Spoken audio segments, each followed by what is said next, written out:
الفاتحة. ورحمة الله. أعوذ بالله من الشيطان الرجيم. بسم الله الرحمن الرحيم.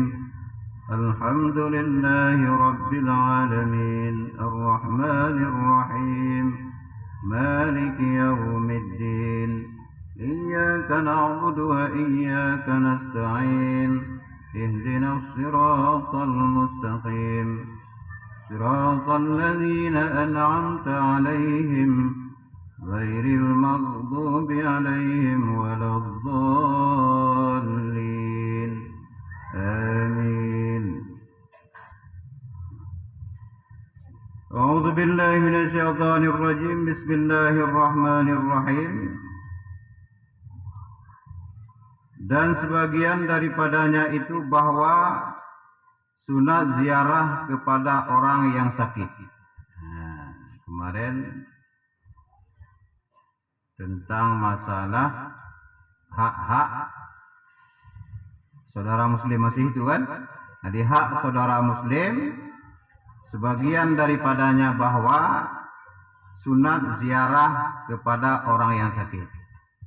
Apabila ada orang ataupun sahabat, kerabat atau siapapun, sunat kita ziarah, sunat kita kunjungi. Nah, apabila dia sakit, itu hukumnya sunat. Jadi pahala orang-orang yang ziarah kepada orang sakit sangat banyak pahalanya. Waalaikumsalam.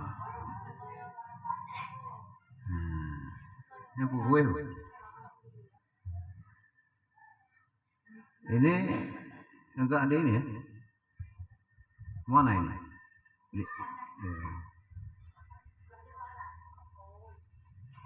Nanti bantainya cuma dong bantainya. Kang uragan sabah ada.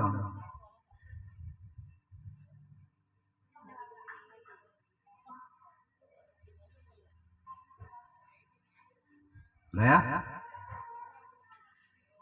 Karena sabda Nabi sallallahu alaihi wasallam, man ada maridan qa'ada fi makharifil jannah hatta iza qama wa ukila bihi sab'una alfi malakin yusalluna alaihi hatta al-laili. Barang siapa ziarah akan orang sakit, maka sesungguhnya ia duduk di dalam pagar kebun surga hingga apabila berdiri ia, maka diwakilkan dengan dia oleh 70.000 malaikat yang mengucap selawat hingga malam hari, yakni sehari-hari meminta ampun oleh malaikat itu bagi orang yang ziarah akan orang sakit itu hingga malam hari. Ya. Jadi kata Nabi, siapa saja orang yang sakit kemudian kita ziarah, sama seperti kita sudah masuk ke dalam pagar kebun surga. Nah, begitu banyak pahalanya kita ziarah kepada orang sakit. Kita jenguk orang sakit. Siapa teman kita sakit, jenguklah. Nah, bagi kue dulu. Karena iklan banyak. Nah, iklan lagi itu.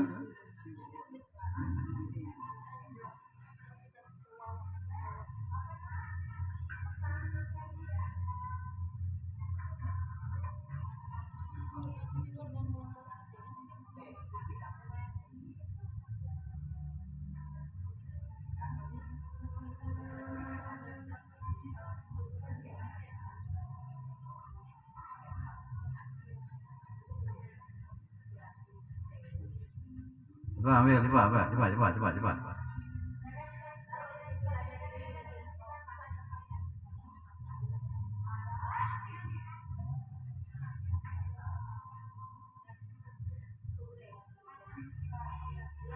Udah.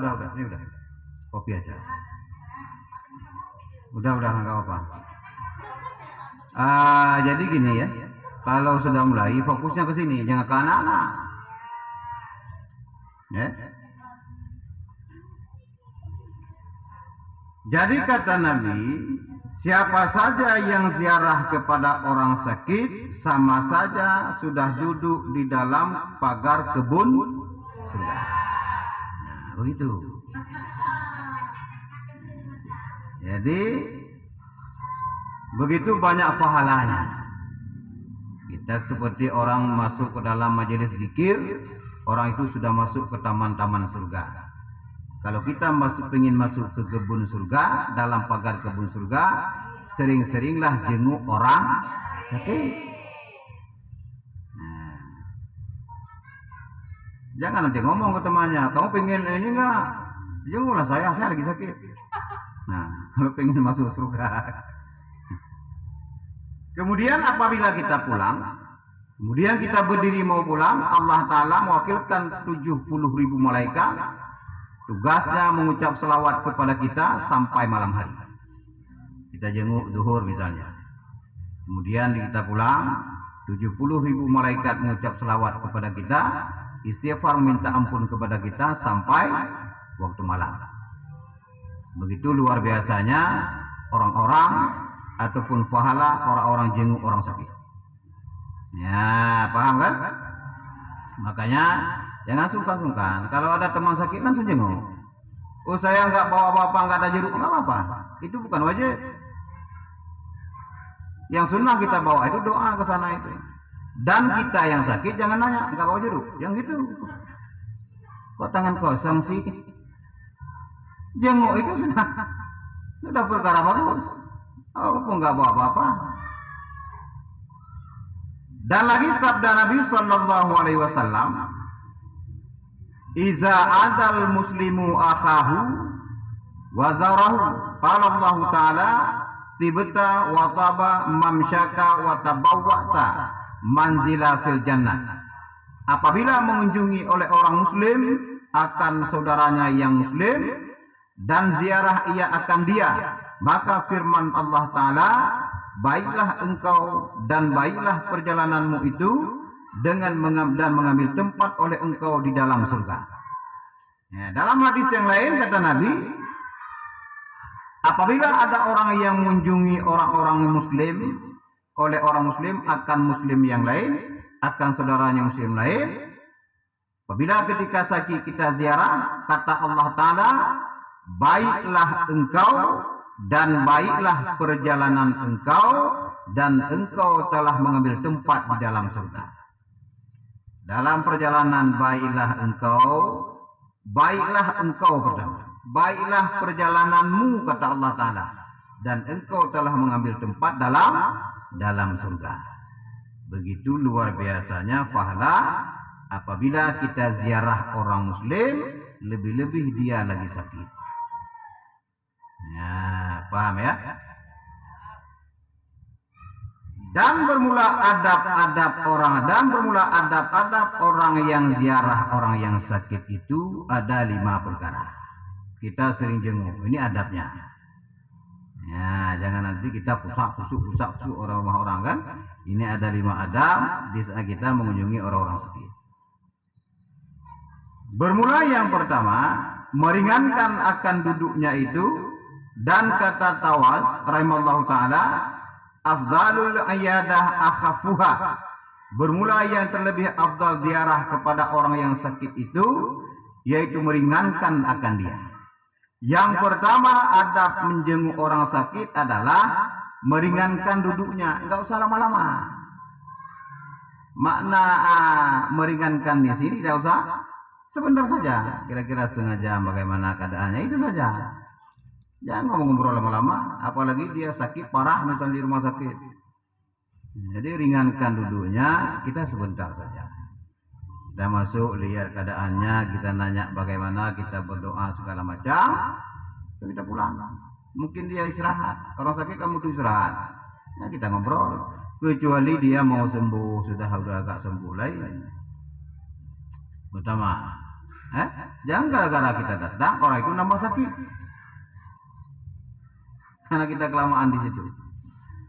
Dan bermula yang kedua, mensedikitkan pertanyaan kepadanya. Jangan banyak nanya. Bagaimana keadaannya? Waktu kemarin bagaimana? Jangan.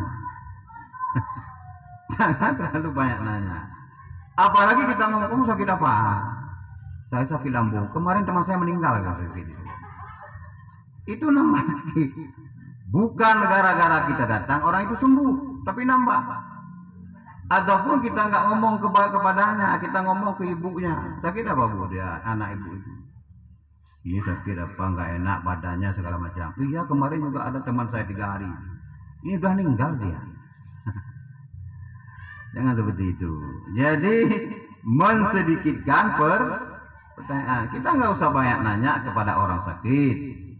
Nanya saja bagaimana keadaanmu. Alhamdulillah udah mendingan. Selesai. Jadi nggak usah kemarin kemana sebelum sakit.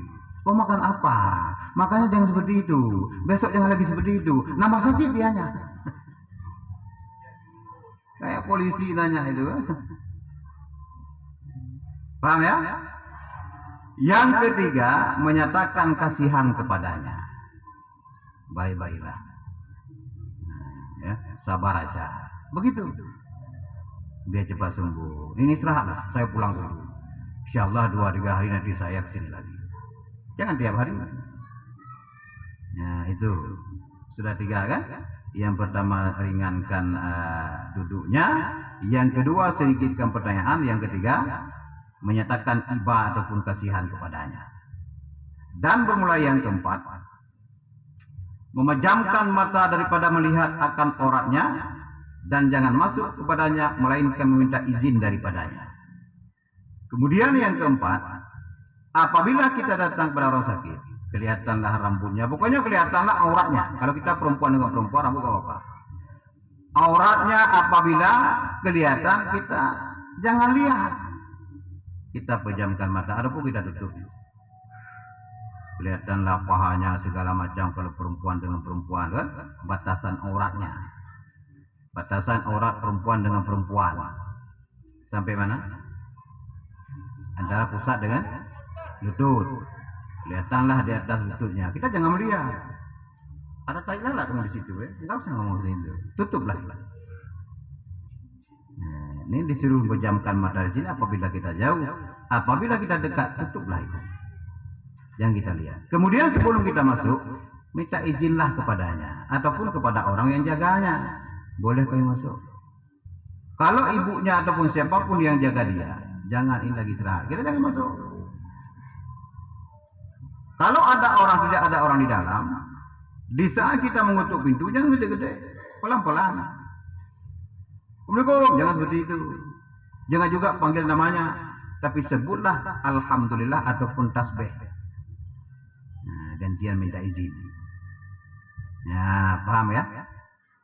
Nah, jadi yang keempat memejamkan mata apabila kita melihat auratnya. Jangan kita masuk sebelum kita minta izin kepadanya. Dan bermulai yang kelima, siogianya mendoakan baginya dengan afiah. Kemudian yang kelima, kita berdoa kepadanya. Kalau dia lagi sakit, kita mendoakan. Afiah, mana afiah? Kesembuhan. Kita berdoa sembuh. Kan ada sehat wal afiah. Tak ada. Kalau sehat-sehat saja, belum afiah. Kalau namanya afiah, sehat dan dia ibadahnya kencang. Sehat wal afiah. Nah, jadi bukan sehat saja tapi afiah. Kalau afiah sudah sehat ibadahnya. Nah, ada kerjakan ibadah. Kata Sayyidina Utsman bin Affan, adalah aku sakit maka datang kepada aku oleh Rasulullah sallallahu alaihi wasallam, maka mengatakan ya Bismillahirrahmanirrahim. U'izuka billahil ahadis samadil ladzi lam yalid wa lam yulad wa lam yakul lahu kufuwan ahad min syarri ma tajid. Dengan nama Allah yang Maha Pemurah lagi Maha Mengasihani, aku perlindungkan akan engkau dengan Allah yang esa, yang menjadi tempat persandaran, yang tidak melahirkan dan tidak dilahirkan, dan tidak ada yang setara dengannya daripada kejahatan yang engkau dapati. Nah, jadi tadi yang kelima, adab kita menjenguk ataupun ziarah orang sakit, kita mendoakan dia agar sembuh. Ya Allah, sembuhkanlah sahabatku ini, biar dia sehat kembali, biar bisa ngaji kembali, biar bisa beramal ibadah kembali, sembuhkanlah dia. Kita berdoakan. Rasulullah SAW di saat menjenguk Utsman bin Affan lagi sakit begitu. Dia mendoakan Bismillahirrahmanirrahim. U'izuka billahil ahadis samadil ladzi lam yalid wa lam yulad wa lam yakul lahu kufuwan ahad min syarri ma tajid. Kita enggak bisa bahasa Arab, bahasa Indonesia saja. Dengan nama Allah yang Maha Pemurah lagi Maha Mengasihani, aku perlindungkan akan engkau dengan Allah yang esa, yang menjadi tempat persandaran, yang tidak melahirkan dan tidak dilahirkan dan tidak ada setara dengannya, daripada kejahatan yang engkau dapati. Itu doa Rasulullah di saat menjenguk ataupun ziarah Utsman bin Affan. Begitu. Kita mungkin ada doa tersendiri, silakan. Nah, ya Allah sembuhkanlah temanku, seperti yang tadi. Pokoknya intinya doa. Kita berdoa biar cepat sembuh. Jangan kita marah-marahi. Saya kan udah bilang kemarin jangan makan itu. Jangan begitu. Memang kita sudah ngomong kamu jangan makan itu, kamu lagi penyakit lambung. Dia ngotot makan. Di saat jadi sakit jangan dimarahin. Memang sudah dibawa ke yang sakit dia. Sebabnya itu, makan itu. Tugas kita menjenguk dan berdoa biar dia cepat sembuh. Jangan dimarahin. Nah, karena Allah Ta'ala tiap-tiap mau ngasih penyakit ataupun sakit kepada seseorang, itu pertanda orang itu mau dikasih kebajikan. Kecuali orang sakit mengeluh tiap hari itu nggak ada kebajikan. Seringlah ucap-ucap astagfirullahaladzim. Kalau kita lagi sakit, sering-seringlah berdoa. Nah, inna lillahi wa inna ilaihi. Paham kan? Ada pertanyaan dalam gelap begini? Kita lanjut saja.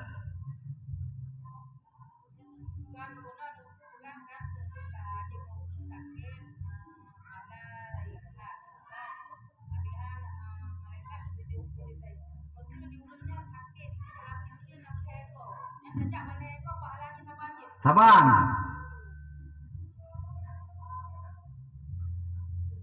Hari ini sakit kita jenguk. 1 minggu kemudian sembuh. Selang 1 hari sakit lagi kita jenguk lagi. Pahala tetap sama. Sakit itu kita hari ini kita jenguk. Kemudian dia belum sembuh, sakit itu. 3 hari kemudian kita jenguk lagi, sama pahalanya. Jangan gara-gara kita tidak bisa bawa apa-apa nggak jenguk. Kamu nggak jenguk orang sakit, temanmu sakit. Ini nggak ada uang, nggak enak. Bukan begitu. Karena nggak ada itu sunat bawa jeruk ataupun apel, nggak ada itu. Kalau ada ya bawa, kalau enggak. Orang sakit nggak butuh itu. Yang makan orang yang jaga orang sakit. Ini kayak ngaji zaman dulu ini. Zaman nenek moyang.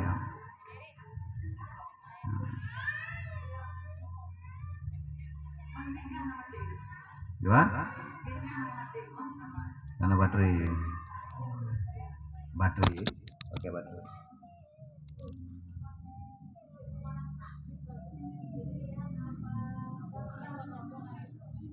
Kenapa? Rombongan boleh, sendiri boleh. Kalau misalnya kita rombongan takut mengganggu, jenguklah sendiri. Nah, gara-gara kita jenguk rame-rame, mungkin dia tambah sakit, kita sendiri saja. Tetapi ada orang sakit dengan gara-gara kita rame-rame dia sembuh, rame saja. Tidak ada orang sakit kan, kita jenguk rame-rame, dia senang, malah cepat sembuh, nggak apa-apa. Yang penting ke sana adab-adab jenguk orang sakit kita pelihara.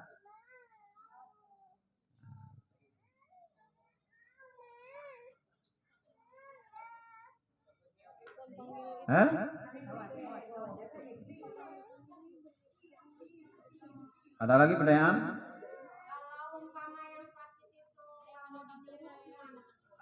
jangan dijenguk.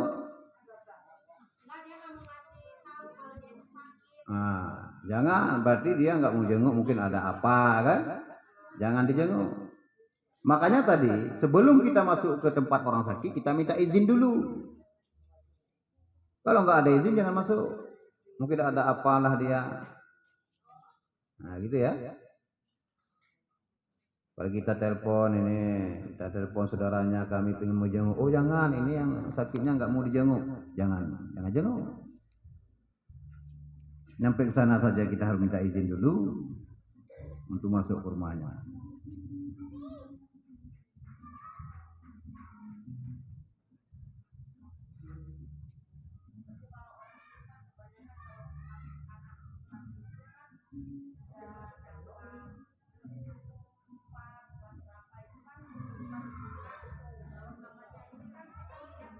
Jangan, walaupun itu punya anak kecil tetap jangan.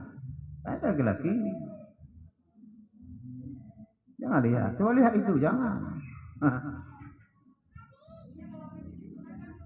Kurang bagus maksudnya, walaupun dia masih kecil, tapi kalau kita bukan ibu atau saudaranya kurang bagus.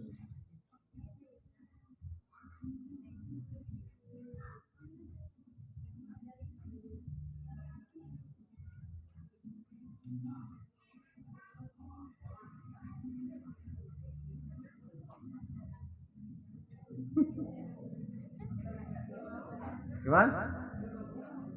Tengah belah pulsa. Betri pecuju.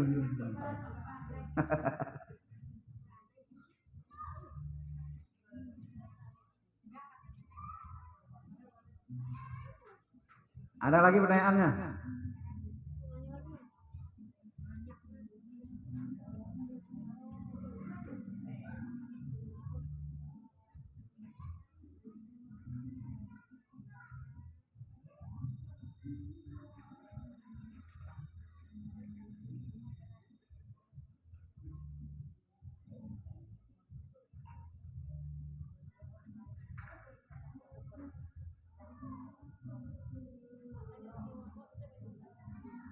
Sona terotan.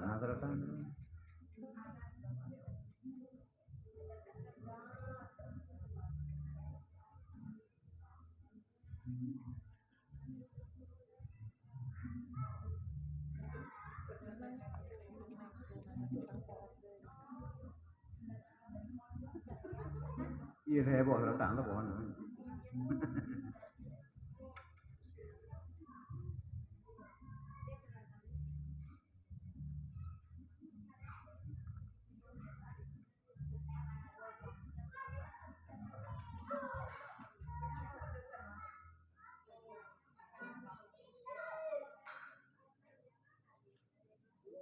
Nali pertanyaan nali. Yang ajunya lagi. Hah? Paling agak gara-gara support.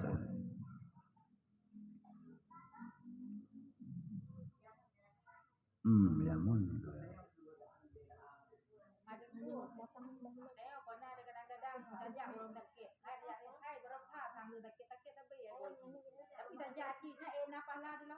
Mereka laganya kan naiklah. Mereka telah berubah dah. Naiklah.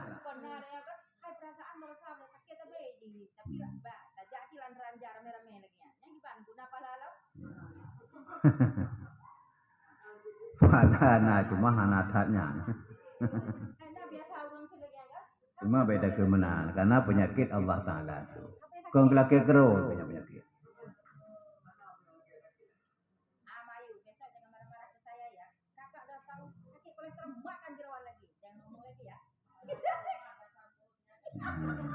Cuman gini, maksudnya kalau itu sudah tahu gara-gara itu sakit, kita jangan makan juga.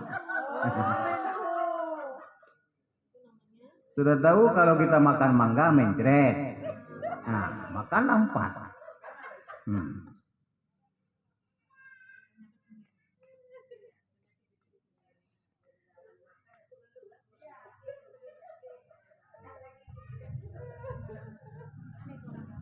Sudah tahu makan bau tutui mencret. Jangan makan bau tutui, makanlah bogi.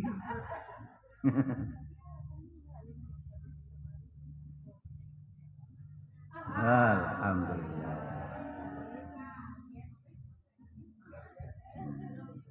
Sudah ya?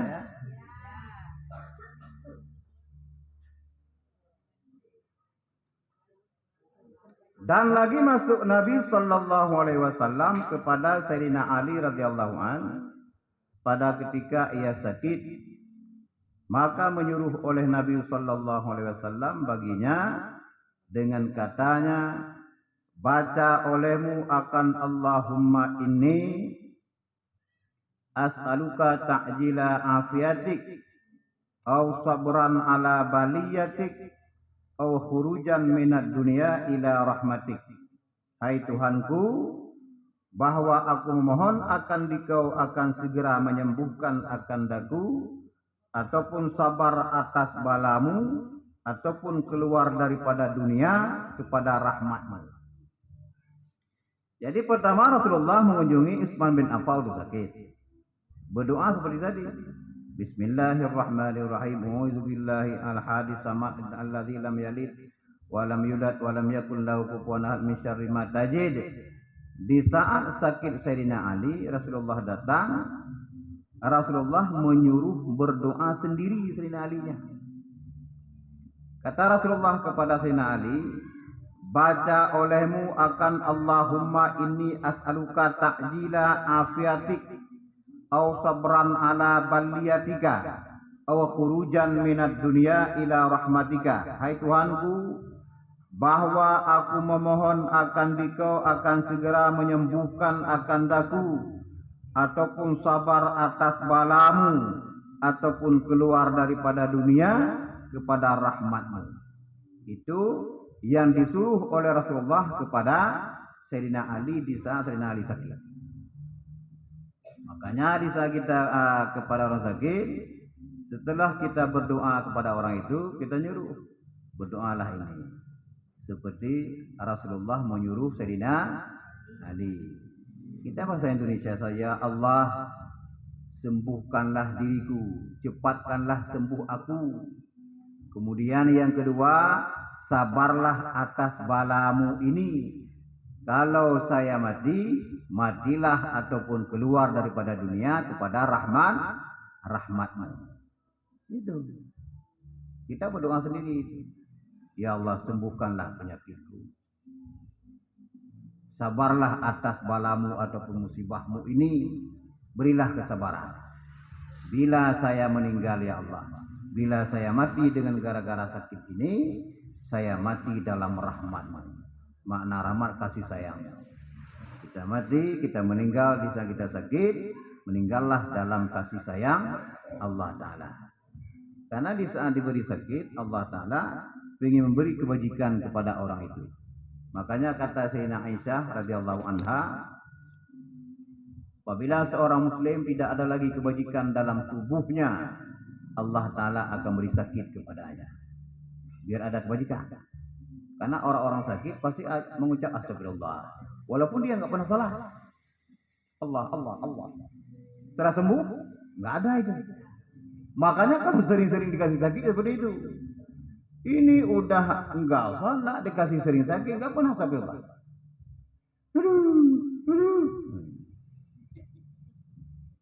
Ngeluh aja. Ada yang marah-marah pada sakitnya. Ini batuk ini tiap hari kesini. Ada.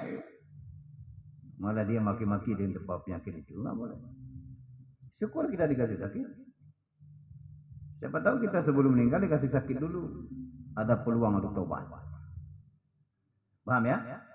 Nah, itu Rasulullah menyuruh Sayyidina Ali mendoakan dirinya. Memohonkan dia kesembuhannya. Kemudian dia minta kesabaran kepada Allah Ta'ala atas bala atau musibah dikasihnya. Yang ketiga, apabila dia mati keluar pada dunia, keluar kepada rahmat Allah. Dan sunat bagi orang yang sakit itu bahwa mengata pula a'udzu bi'izzatillah wa qudratihi min syarri ma ajidu wa uhazir. Aku meminta pelihara akan dengan kemuliaan Allah Ta'ala dan dengan kudrahnya daripada kejahatan yang aku dapat akan dia dan aku takut akan dia. Begitu juga boleh kita berdoa. Aku meminta peliharakan dengan kemuliaan Allah Ta'ala dan dengan kudrahnya daripada kejahatan yang aku dapat akan dia dan aku takut akan dia. Banyak doa-doa di saat kita sakit.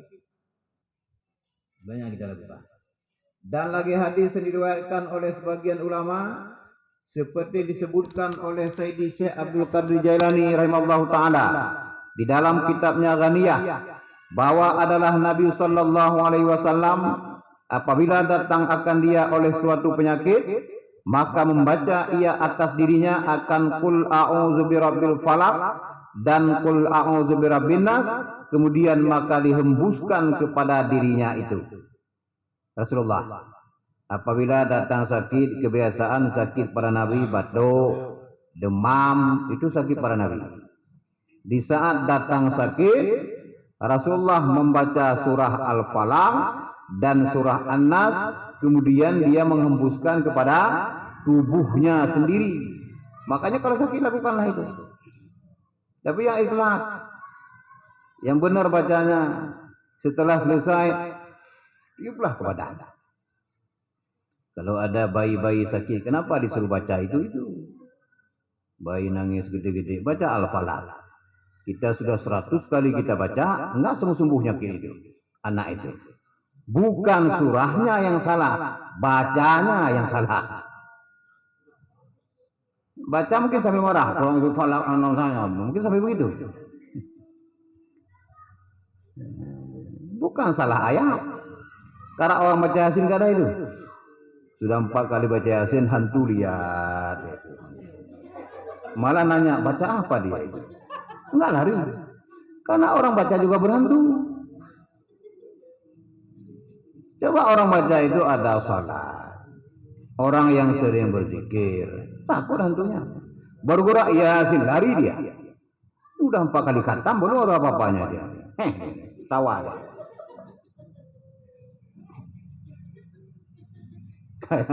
Kayak orang bakar obat nyamuk, tahu itu obat nyamuk? Bukan lari nyamuknya, malah berdiri dia lihat asap dia. Nyamuk sekarang begitu. Nah, paham ya? Jadi jangan salah ayat. Saya nggak percaya itu. Ngajinya ngomong Al-Falaq. 100 kali saya baca, nggak sembuh sakit saya itu. Bacanya salah.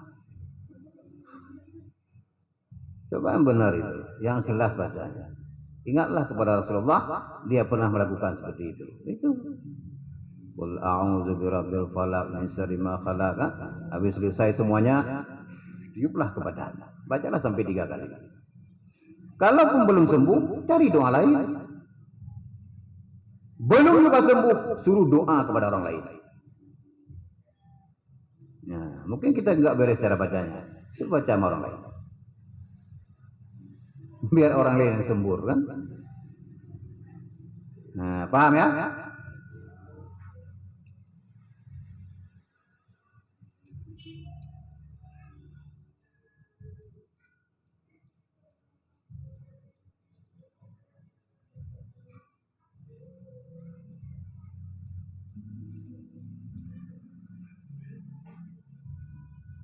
Dan kata Syekh kita Sayyidi Syekh Muhammad Saman rahimahullah ta'ala di dalam risalah yang bernama Kashful Asrar, dan sebagian daripada faedah surat Al-Ikhlas, yaitu apabila ditulis di dalam pinggan Cina dan disapukan dengan air dan diminumkan akan dia oleh orang yang sakit itu, niscaya disembuhkan oleh Allah Ta'ala akan dia. Ya, jadi kata Syekh Muhammad Saman dalam kitabnya Kashful Asrar, faedah surat Al-Ikhlas itu qul huwallahu ahad. Ikhlas tahu kan? Nah, kadang orang ikhlas nggak tahu, qul hu tahu. Saya ikhlas nggak bisa hafal. Qul hu itu bisa. Jadi kata Muhammad Saman, apabila kita tulis surat Al-Ikhlas, qul huwallahu ahad di dalam pinggan Cina, gimana pinggan Cina? Piring Cina itu, piring keramik tahu ya? Piring terbuat daripada keramik. Kita tulis qul huwallahu ahad di situ, nanti caranya bagaimana? Kemudian kita siram dengan air. Kita minumlah air itu. Insyaallah sakit sembuh. Jangan tulis dengan pena, takut beracun. Tulislah dengan sesuatu yang kalau kena air kita minum enggak apa-apa. Tahu ya? Kita tulis dengan apalah. Nah, kalau kita sapu dengan air, kalau kulhunya hilang ataupun apa hilang apa enggak, kalau dia larut dengan air, di saat kita minum ataupun kita siram ke tubuh tidak berbahaya. Nah, jangan pakai spidol. Pakai spidol, larut dia, kita minum, kok meninggal saya. Berarti enggak ada manfaat kulhu itu, bukan. Tintanya yang salah. Ngerti ya? Jadi orang-orang dulu tidak ada, jarang ke tabib, jarang ke dokter. Yang sekarang ini banyak. Makin banyak rumah sakit, makin banyak orang sakit. Kita makan kimia banyak. Orang tidak lagi hafal Al-Quran, tidak ada. Tidak percaya lagi kepada model-model beginian. Orang dulu, misalnya ada kena pisau lah apa, tahu baiboh, tahu apa namanya? Apa bahasa Indonesianya? Hijau kan? Baiboh lah pokoknya. Nah, dikasihlah itu, perihnya minta ampun. 2 hari sembuh. Sekarang betadin lah, inilah kapan, macam-macam. 2 minggu belum apa-apa. Nah, jadi cara nulis dan adalah kaifiyah menuliskan itu yaitu Bismillahirrahmanirrahim. Qul huwallahu ahad. Wallah. Allahu samad. Wallah. Lam yalid wa lam yulad. La wallah. Wa lam yakul lahu kufuwan ahad. La wallah. Cara tulisnya. Tulis di pinggan Cina, pinggan keramik, kita tulis itu, kemudian kita siram pakai air, hilang apa enggak tulisan itu, kemudian kita aduk, kita minumkan kepada orang sakit, insya Allah sembuh. Apa 100% sembuh? Insya Allah. Yang menyembuhkan Allah. Apapun yang kita lakukan, seperti Nabi lakukan yang tadi juga, setelah kita lakukan tidak sembuh, berarti Allah berkehendak tidak sembuh. Tetapi banyak yang sudah lakukan itu sembuh. Apalagi lakukan itu Rasulullah. Apalagi ini lakukan ini Syekh Muhammad Saman, ulama besar. Enggak mungkin lah ngasih tahu kita ini yang enggak mungkin. Bila pun tidak sembuh, belum waktunya sembuh kita itu. Kita minum obat sekarung pun belum sembuh, belum. Tawakallah kepada Allah. Makanya kata Imam Ghazali, di saat orang yang berobat, setelah berobat tawakallah kepada Allah, karena yang menyembuh itu Allah Ta'ala. Kita minum paramek, serahlah kepada Allah Ta'ala, karena menyembuh Allah Ta'ala. Bukan paramek itu disebabkan paramek, kepala sakitnya melalui itu yang menyembuhkan, tetap Allah Ta'ala. Ya, paham ya? Nanti saya foto ini ada barisnya saya foto, gue kirim ke ibu-ibu. Nah, nanti kalau sekali tulis sekali. Saya parah sakit anak-anak ya tulis. Saya nggak percaya minum paramek. Gitu.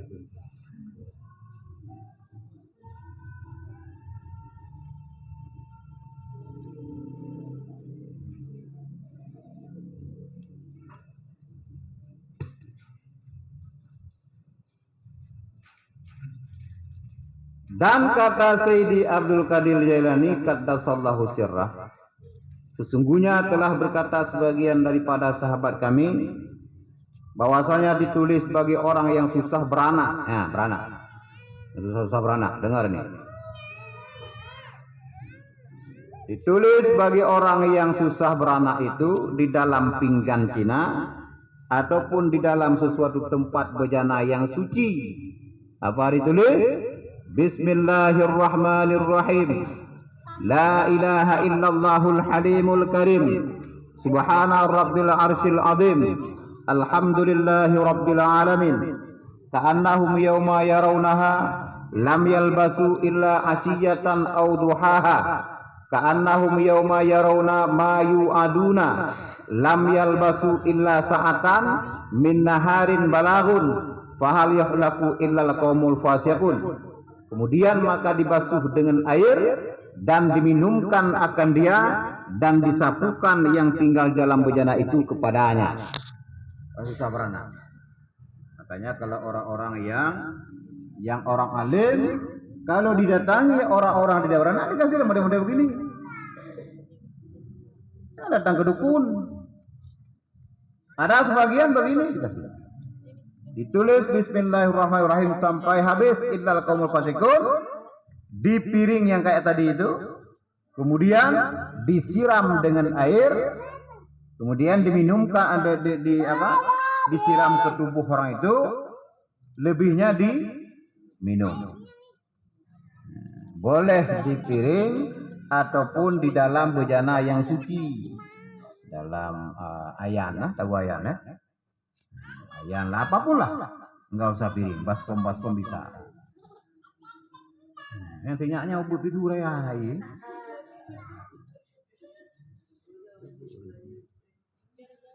Nah, paham ya? Nah, siapa tahu insya Allah kalau ada yang susah beranak, kalau yang banyak beranak engkau usah nulis, takut terlalu banyak. Nah, ada orang yang baru kawin susah, kasihlah ini. Tulislah insya Allah. Kalau laki-lakinya disuruh istighfar 1 hari 700 kali insya Allah. Ada pengantin dia itu sudah punya anak, nah, beramallah oleh laki-laki tiap hari istighfar 700 kali insya Allah. Nah, ini bukan perempuan saja, laki-laki juga ada caranya. Nah, paham ini? Ada pertanyaan lagi?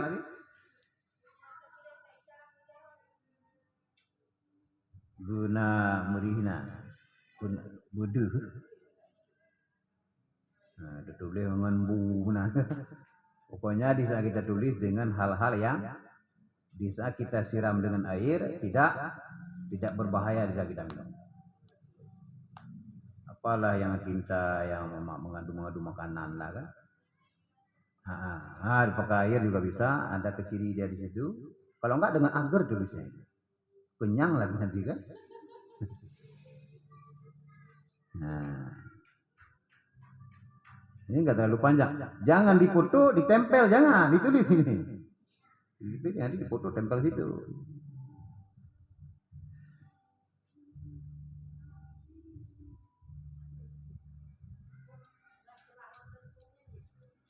Nah bahaya kan? Misalnya enggak bahaya itu. Jangan-jangan nanti cila mata itu enggak apa-apa ya, enggak bahaya. Bisa kita siram ke air, dia itu larut. Nah, buah naga juga bisa ada itu yang bukan tinta sih. Kita masuk ke dalam pasir tulis ya. Enak lagi, kasih es juga enak. Karena ini bukan diminum, ini disuruh tubuhnya, disuruh siram ke tubuhnya, lebihnya baru minum. Kemudian maka dibasuh dengan air dan diminumkan akan dia dan disapukan yang tinggal dalam bejana itu kepadanya. Pertama diminum, kedua diminum sedikit, ada lebih, nah siramlah ke badan. Walaupun bukan disiram beginilah, disapu, dilap seluruh badan. Nah, kita lakukan berapa kali insya Allah. Mungkin ada cara-cara, ada beberapa cara kan. Nah, ini dilakukan insya Allah, mungkin dengan ini bisa beranak. Nah, ada lagi kan?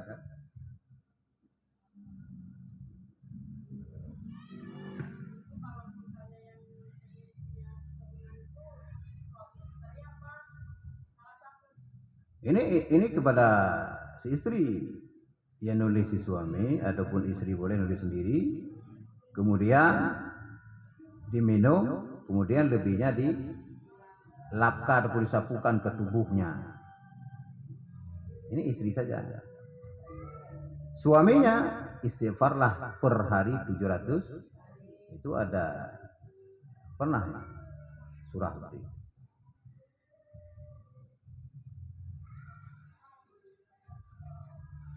Dan sunnah ziarah kepada orang yang sakit berselang-selang hari. Seperti kata Imam Ghazali rahimahullah ta'ala, menakal ia daripada sebagian ulama, iyadatul maridi ba'da salasin. Bermula ziarah kepada orang yang sakit, kemudian daripada berselang-selang 3 hari. Ya.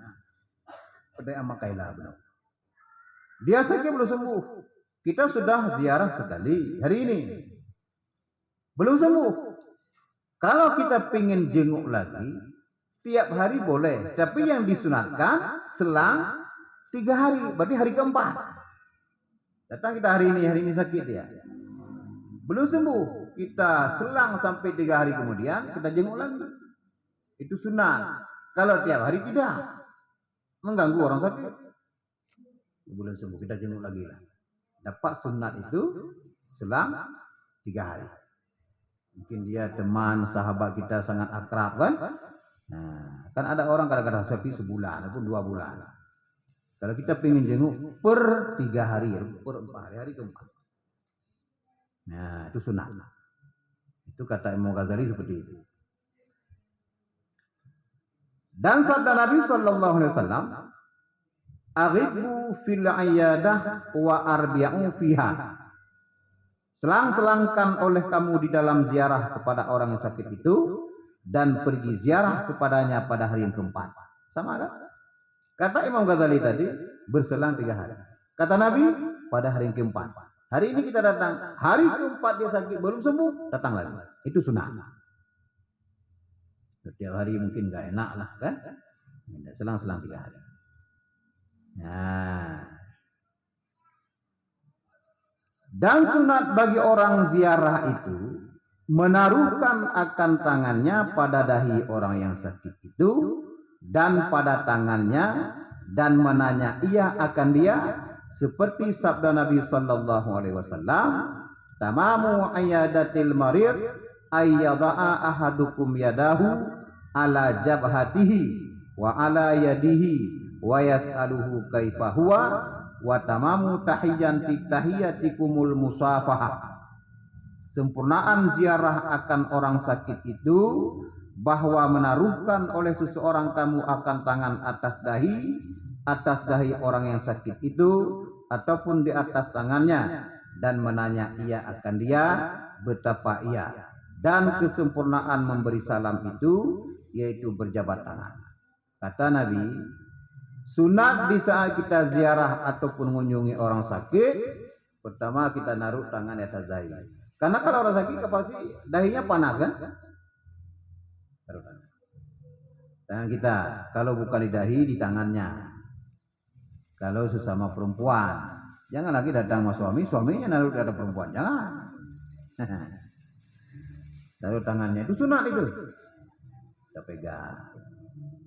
Masih panas berarti dia sakit. Atau pegang tangannya. Masih panas berarti dia masih sakit. Nanya bagaimana keadaan. Lembut dia. Coba kadang-kadang. Bagaimana? Begitu dia meninggal nanti. Lembut bagaimana keadaannya. Alhamdulillah sebelum meninggal. Sudah selesai, jangan banyak nanya. Kalau dia ngomong sudah mendingan alhamdulillah. Tadi sudah minum obat alhamdulillah. Udah enggak usah nanya lagi. Yang perlu-perlu saja. Sunat yang pertama naruh tangan di atas dahi, kalau enggak dipegang tangannya, kemudian nanya betapa ia, bagaimana keadaannya. Selesai. Kemudian kesempurnaan tadi apabila kita beri salam, assalamualaikum, berjabatlah tangan dengannya. Ya, karena orang sakit harus pelan-pelan, jangan marah-marah. Aku pegang pakai bajunya, nah, bagaimana? Itu bahaya begini. Pulang dia ngomong ke temannya, saya tadi mau sembuh, gara-gara dia datang nambah sakit saya. Begitu, lembutlah. Ada seorang Pak Haji dia, Pak Haji. Sekarang sudah meninggal, semoga kuburnya diluaskan dan diterangkan, dijauhkan daripada azab kubur. Datanglah kami ke rumah sakit, dia lagi sakit. Kami pulang dia sembuh. Rupanya dia ingin dijenguk oleh sahabat-sahabatnya. Waktu kami datang ke situ, dia ceria. Rupanya belum ada yang jenguk. Kami datang ke situ langsung duduk dia cengkrama kan. Bisa kami pulang karena kita ini adabnya menyembuhkan sakit jangan lama-lama. Jangan pulang dulu. Dia tahan. Jangan pulang dulu. Kita cengkrama dulu. Kita mau ngobrol dulu.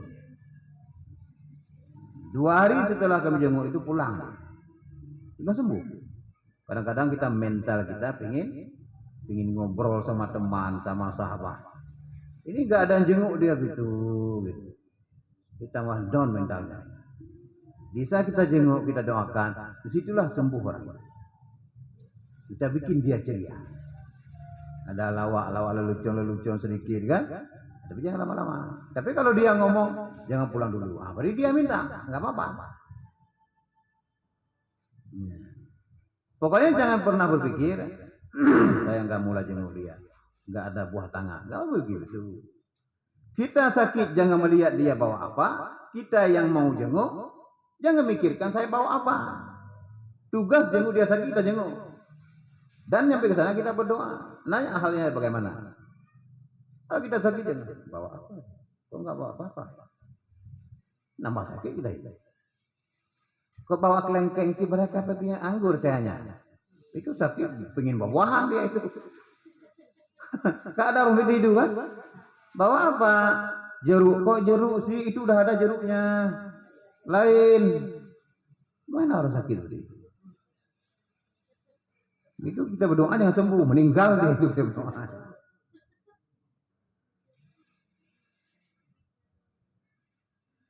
Dan sunat bagi orang yang sakit itu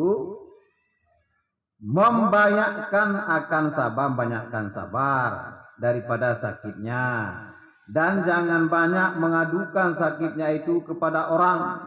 Dan jangan banyakkan keluh kesah. Dan seyogianya banyakkan berdoa akan Allah Ta'ala. Dan seyogianya ketika berobat itu tawakal atas Allah Ta'ala. Karena yang menyembuhkan itu Allah Ta'ala.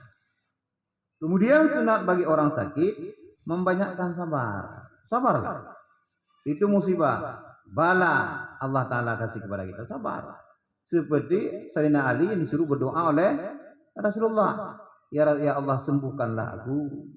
Berilah kesabaran atas balamu ini. Bila aku mati, matilah dalam rahmatmu. Makanya begini, sunat bagi orang sakit itu banyakkan sabar. Jangan kita sakit itu, jangan kita berkeluh kesah. Ngadu sakit kepada orang. Begitu datang orang jenguk, kita sibuk itu. Gini saya itu tadi malam ya enggak usah. Orang juga semua tahu. Orang kan semua ada sakit. Kita demam, orang itu kemarin baru sembuh. Tahu orang itu. Bagaimana itu malamnya kita gemeteran kalau demam. Orang itu tahu. Enggak kita ngadukan, orang itu sudah tahu. Kalau kita ngeluh, adukan sakit kepada orang, itu enggak ada pahala sakit itu, enggak ada kebajikan. Sabarlah, itu Allah Ta'ala yang ngasih. Sabar, jangan keluh kesah, jangan mengadukan sakitnya kepada orang. Banyak-banyaklah berdoa. Di saat kita sudah berobat, tawakallah kepada Allah. Tawakal kepada Allah. Kita sudah berobat. Ya Allah, saya sudah berobat. Sudah minum obat. Ya Allah. Semoga cepat sembuh ya Allah. Itu. Serah diri kepada Allah. Tawakal menyerahkan diri kepada Allah Ta'ala. Enggak usah ngeluh. Dikasih kita sengsara, enggak usah ngeluh. Dikasih kita miskin, enggak usah ngeluh. Dikasih miskin sabar, dikasih sakit sabar, dikasih sehat bersyukur, dikasih kaya juga bersyukur. Itu rumusnya kehidupan. Enggak usah ngeluh. Jadi orang-orang yang baik itu kata Nabi, laki-laki yang baik adalah yang bisa menyembunyikan kesengsaraannya. Dia lagi susah. Orang lain enggak tahu. Kenapa? Karena dia ceria. Kan baru susah sibuk kita itu. Siapa saja datang kita ngeluh tiap hari. Itu bukan terbaik. Orang yang baik kata Nabi, laki-laki terbaik yang bisa menyembunyikan kesusahannya. Di saat datang orang dia ceria. Alhamdulillah. Jadi seolah-olah dia senang. Kita nggak pengen kita harus iba orang lain, nggak perlu. Kalau pengen ngeluh, ngeluhlah kepada Allah. Itu ada jalan keluarnya. Kalau di manusia enggak ada. Walaupun jalan keluarnya lewat hamba Allah juga, tapi ngeluhnya ke sana. Ya Allah, 3 hari saya itu sudah enggak dapat rezeki sudah 3 hari. Berikanlah rezeki ya Allah. Bila pun tidak ada, sabarkanlah diriku. Nampakkan kepada teman dan sahabat kita senang ceria. Padahal kita lagi-lagi kelaparan. Bagaimana dagangmu? Alhamdulillah senang. Padahal belum laku. Bagaimana? Alhamdulillah. Banyak alhamdulillah dalam hati belum laku. Dengan nampakkan. Allah tidak suka. Rasulullah tidak suka. Allah tidak suka. Banyak-banyaklah bersabar. Apalagi dikasih sakit. Kita sudah pulang dari rumah sakit. Berserah kepada Allah Ta'ala. Allah yang menyembuhkan. Kalaupun belum sembuh, Allah Ta'ala ingin kebanyakan kebajikan dalam tubuh kita ini. Kadang-kadang kita udah enggak punya lagi kebajikan. Kita jungkir balik sholat, tapi kita buang sholat itu. Bagaimana kita buang? Sering dengki kepada orang lain. Sering gunjing orang lain, sering ria di saat kita buat ibadat. Hilanglah itu semuanya. Enggak ada lagi kebajikan dalam tubuh. Allah Ta'ala akan kasih sakit kepadanya. Ada lagi amalan kebajikan. Kenapa? Astagfirullah ya Allah. La ilaha illallah. Seringlah kita berzikir. Begitu. Kita enggak sanggup dengan lisan, dengan hati berzikir. Kita lagi sakit. Subhanallah, subhanallah, subhanallah. Ya, paham ya? Ada pertanyaan? Berarti itu bukan ngeluh, maksudnya kita kasih tahu. Nah, itu nggak apa-apa. Bagaimana? Gimana kalau ada kalau suami nanya, nggak apa-apa, nggak apa-apa. Coba saya lagi nggak masalah. Kenapa? Itu nggak apa-apa. Itu bukan ngeluh. Tak ada istri kamu kalau ditanyain sama suami kan gitu. Pengen disayang. Kenapa? Tak ada gitu kan. Itu nggak apa-apa.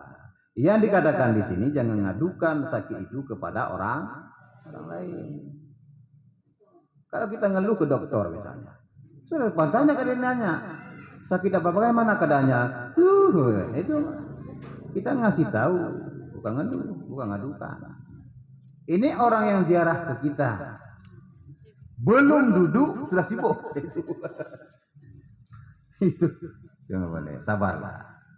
Semuanya datang dari tapi kan pengen kita hidup bahagia, serahkanlah diri kepada Allah Ta'ala. Apapun takdir itu Allah Ta'ala. Makanya Ibnu Mas'ud, sahabat Rasulullah SAW, pada suatu hari dia berduka cita, duka mengkerut wajahnya. Kata Rasulullah, kamu kenapa? Kenapa begitu wajahmu? Enggak usah sedih.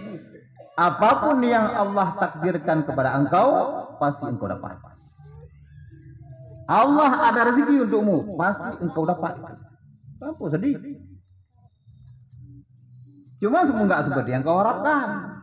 Saya pengen rezeki saya hari ini 2 juta, belum tentu dapat. Tapi ada. Baru senang belum masuk. Apapun yang Allah takdirkan kepadamu, pasti datang kepadamu. Berapapun rezeki yang Allah akan kasih kepadamu, pasti engkau dapat. Enggak usah sedih. Tugas engkau kalau dagang, dagang saja. Rezeki Allah Ta'ala itu. Hari ini Allah menuliskan kita rezeki 8 juta laku. Kita kamu tetap laku. Kalau kita buka 4 jam warung, tetap 8 juta. Hari ini engkau dapat 400.000. Jam 3 malam belum kita tutup, tetap segitu lakunya itu.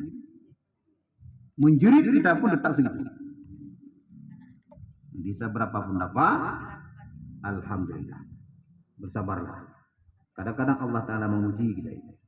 Hari ini dikasih banyak, besok enggak laku. Karena coba itu percobaan dengan miskin dan dengan kaya. Dikasih kaya juga dicoba itu. Dikasih miskin, coba juga. Bukan dikasih kita kaya, Allah Ta'ala sayang kepada kita, belum. saya kasih uang masuk lewat sini, Allah Ta'ala sangat sayang. Bukan. Itu juga cobaan. Bahkan paling parah Allah Ta'ala mencoba seseorang itu, memberi cobaan kepada kita itu, diberikan banyak harta. Kita lupa kepada Allah Ta'ala. Sudah lupa. Bisa kita miskin banyak ibadah, begitu kita kaya lupa semuanya. Ya, itu ya. Wallahu a'lam. Enggak ada lagi pertanyaan? Muda mau nanya Tengku. Apa? Apa Ayub? Apa sakit apa lagi?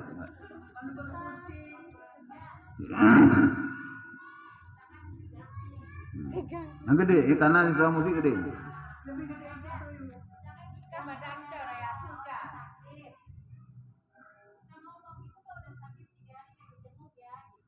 Kata orang sakit.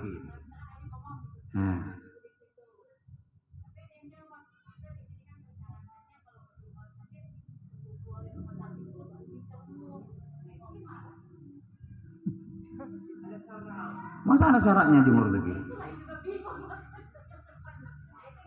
Kalau orang itu segrupnya tidak, kita datanglah sendiri. Jangan nunggu grup.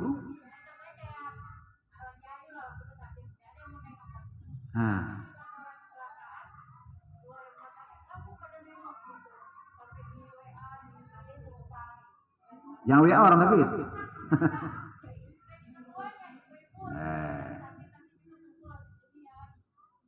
Maksudnya kalau kita jenguk orang sakit, kalau kita sudah tahu ya jenguk saja. Enggak usah syarat-syarat nunggu dia itu keluar. Kalau dia keluar, kalau meninggal, tulis di sini syarat jenguk orang sakit apabila dia keluar rumah sakit. Kapan dia keluar? Kalau dia sudah keluar dari rumah sakit, bukan sakit namanya udah sembuh. Kalau dia lagi sakit, pasti rumah sakit.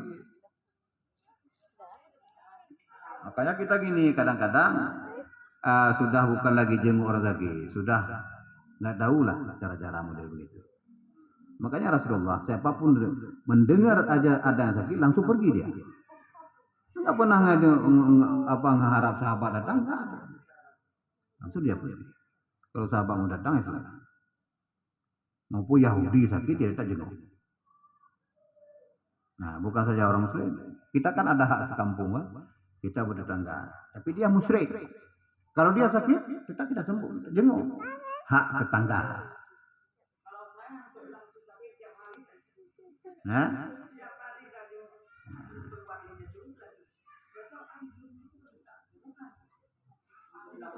jangan tiap hari, berselanglah 3 hari.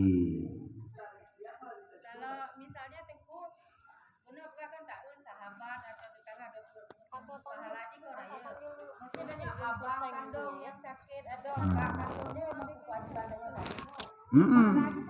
Apa? Malah raya ulum pahala itu karena hak kerabat. Jih Muslim, kerabat kita nyawa, lebo malah hak. Pulai sampai rumah tinggal.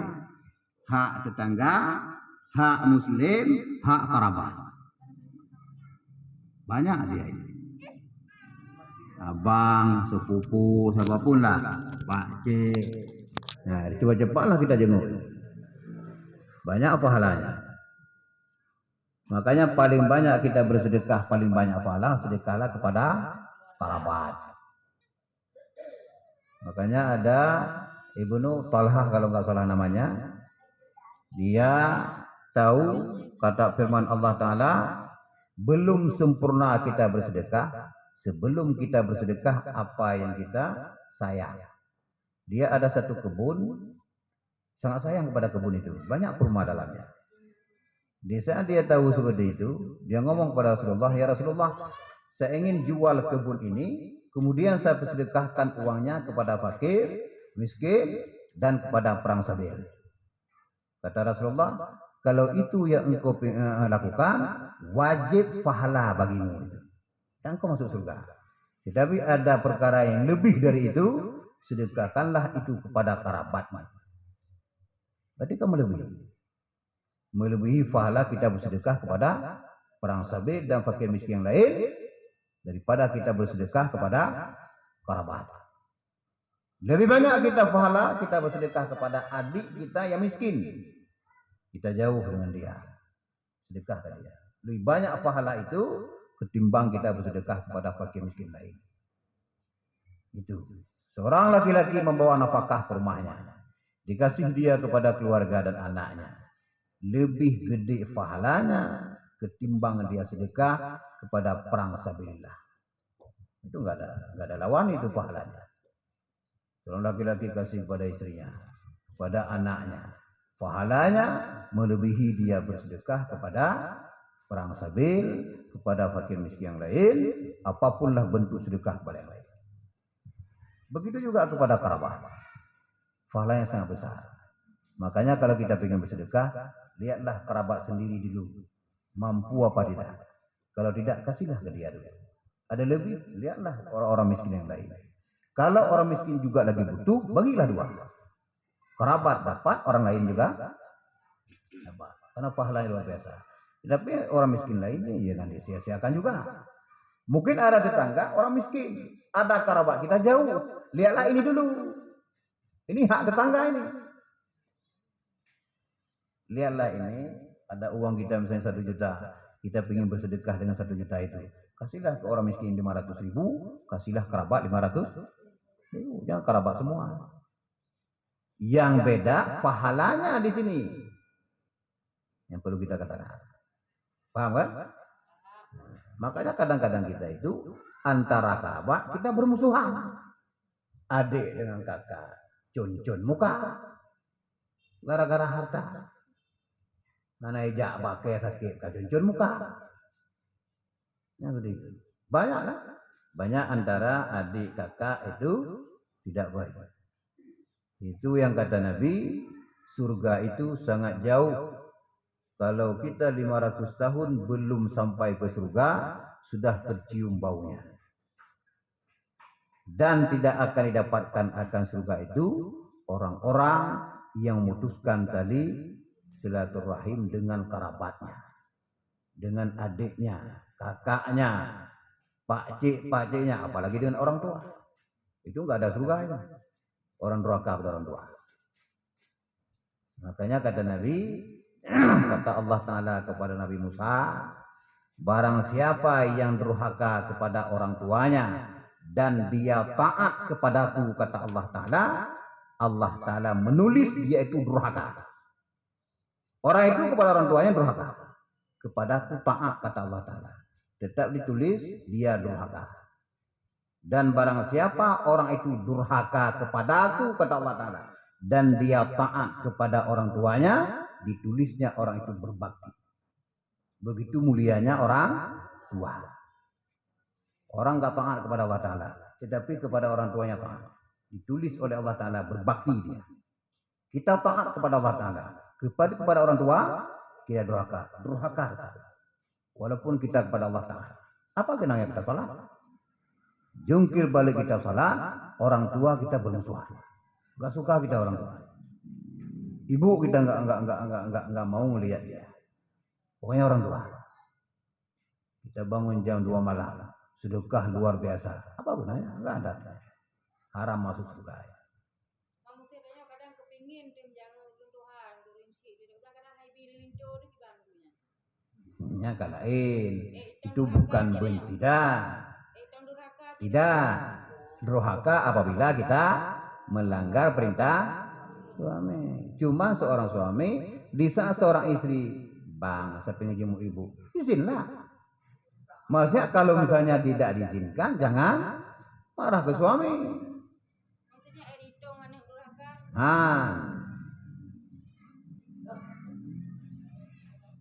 Maksudnya kalau misalnya ada istri seperti itu, seorang suami kasihlah izin. Kecuali ada hal, jangan besok aja bareng saya. Itu pokoknya saya hari ini. Itu istri durhaka tapi ke suami. Yang mentang-mentang ibu sendiri kita itu membangkang suami, jangan. Iro nyomak ke nah henti wo mak ron.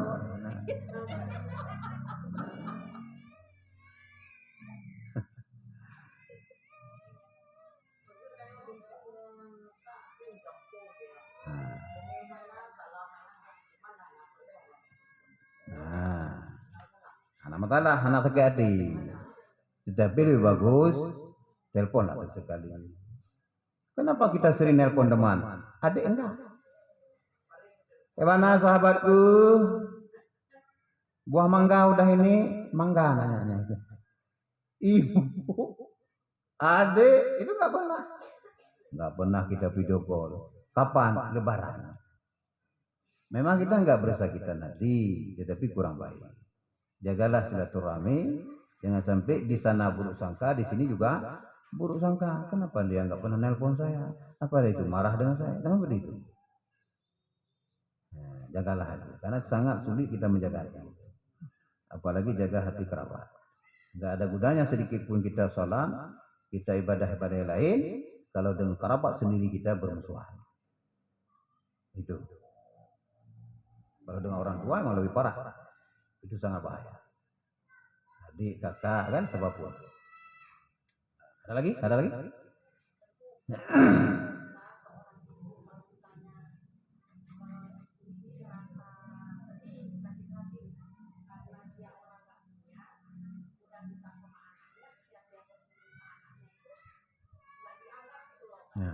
Nah, itu durhaka anaknya.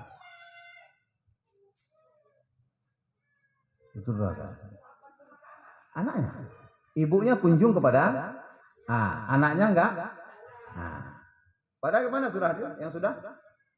Rasulullah SAW di saat kunjung ke rumah Fatimah, Assalamualaikum, langsung berdiri Fatimah kan? Dalil bahwa kita berdiri menghormati, memuliakan orang tua. Diambil tangan Rasulullah, dikecup tangannya, dipegang tangannya, didudukkan di tempat duduknya. Itu Fatimah. Di saat Fatimah datang kepada Rasulullah juga begitu. Dikecup anaknya, didudukkan. Sama muliakan. Di saat orang tuanya datang kepada anaknya, tidak dipakau, durhaka anak. Apalagi sampai sakit hati orang tuanya. Anak itu belum tahu sakit hati orang tuanya karena dia tidak mengeluarkan. Allah tahu. Di saat sedikit aja sakit hati dari anaknya, baik dengan perkataannya maupun dengan perbuatan si anak itu, sakit hati ibunya. Seumur hidup sengsara. Enggak bakal senang. Bayang melipat-lipat, bertumpuk-tumpuk uangnya ya di depan. Bangun tidur kita banyak uang, tapi kenapa kita susah? Bunda ada rasa, susah. Gak pernah senang hidupnya. Kenapa? Dengan ibu kita ada salah. Dengan bapak kita ada salah. Makanya walaupun kita jauh, sering-seringlah minta maaf kepada mereka. Ibu atau bapak kita di kampung tiap hari mendoakan bagaimana dia sembuh dari sakit, berkah rezekinya, begitu. Nah, jadi kalau sedikit saja kita itu menyakiti hatinya, seumur hidup kita tidak akan bahagia. Walaupun banyak uang sekalipun, kita nggak pernah senang. Nggak pernah senang. Karena senang bukan karena uang, hati itu. Bahagia letaknya di hati, bukan karena di harta. Kalau bahagianya di harta, orang miskin nggak merasakan berarti. Tapi kalau harta bisa menyenangkan orang lain, untuk bikin bahagia tidak. Karena kebahagiaan di hati. Makanya jagalah hati. Jagalah hati sahabat. Jagalah hati orang tua. Jagalah hati kerabat. Biar hati kita juga senang. Yang kita cari kebahagiaan dalam hati. Itu. Kita ini satu grup, satu jamaah begini kan. Janganlah pernah clash apa enggak enak lah. Ini satu kumpulan begini, mungkin berkumpul ini bukan sini saja, sampai ke surga. Kalau di sini sudah berpecah, kapan kita menyatu? Tujuan pengajian adalah untuk menyatukan hati. Ada yang tidak baik, kita baikkan, perbaiki sini. Itu. Apalagi dengan kerabat, jangan saling kita nyinggung, jangan saling kita gunjing, jangan. Baik-baiklah. Wallahu a'lam. Sudah ada 3 kali wallahu a'lam. أعوذ بالله من الشيطان الرجيم. بسم الله الرحمن الرحيم. الحمد لله رب العالمين، والصلاة والسلام على أشرف الأنبياء والمرسلين وعلى آله وصحبه أجمعين. اللهم اغفر لنا ذنوبنا ولوالدينا وارحمهما كما ربيانا صغيرا. اللهم اغفر لنا ذنوبنا ولوالدينا وارحمهما كما ربيانا صغيرا. اللهم اغفر لنا ذنوبنا ولوالدينا وارحمهما كما ربيانا صغيرا. ولجميع المسلمين والمسلمات والمؤمنين والمؤمنات برحمتك يا أرحم الراحمين. اللهم يا مقلب القلوب ثبت قلوبنا على دينك وعلى طاعتك. اللهم يا مقلب القلوب ثبت قلوبنا على دينك وعلى طاعتك. اللهم يا مقلب القلوب ثبت قلوبنا على دينك وعلى طاعتك.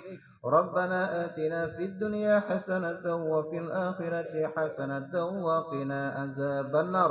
وصلى الله على سيدنا محمد وعلى آله وصحبه وبارك وسلم، والحمد لله رب العالمين. الفاتحة. ورحمة الله. أعوذ بالله من الشيطان الرجيم. بسم الله الرحمن الرحيم. الحمد لله رب العالمين الرحمن الرحيم مالك يوم الدين. إياك نعبد وإياك نستعين. اهدنا الصراط المستقيم، صراط الذين أنعمت عليهم غير المغضوب عليهم ولا الضالين. آمين يا رب العالمين. صلى الله على محمد، صلى الله عليه وسلم. صلى الله على محمد، صلى الله عليه وسلم. صلى الله على محمد. يا رب صل عليه وسلم.